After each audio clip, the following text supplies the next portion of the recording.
Nicky Butt feels it will be a proud moment for the Manchester United Academy when graduate Paul Pogba walks out at the Luzhniki Stadium for the 2018 World Cup final. Didier Deschamps' France are currently preparing to face Croatia in Moscow with a place in the history books up for grabs, and Pogba is expected to start the match following a string of excellent performances in the tournament. The 25-year-old has already spoken of his determination to lift football's most famous trophy, particularly after he and Les Blues suffered that gutting Euro 2016 final defeat to Portugal. If Pogba succeeds in his mission to add a second gold star to the famous France shirt, the first arrived in 1998, then he will become the fourth United player to win the World Cup during their stay at Old Trafford, following in the footsteps of England's 1996 heroes Sir Bobby Charlton, Nobby Stiles and John Connolly. Nicky Butt has been working with the club's academy players in Austria this week. But, our current head of academy, says everybody at the club is delighted to see a graduate performing so well on the biggest stage, and even describes Paul as the outstanding midfielder in Russia.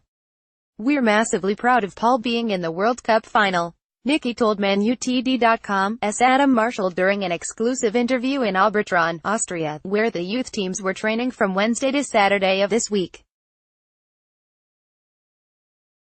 "It was unfortunate for England losing to Croatia. They had a great World Cup and they'll be kicking themselves because of the opportunity to get to the final.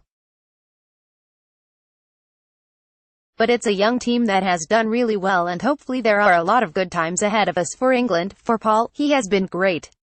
I actually think, from watching the games, that he is probably the outstanding midfielder in the tournament, if I'm honest.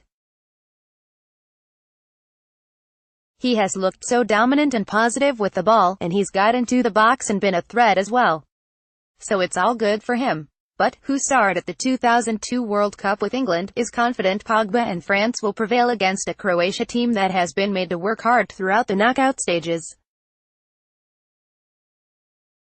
"I hope France win it for Paul," Nicky told us.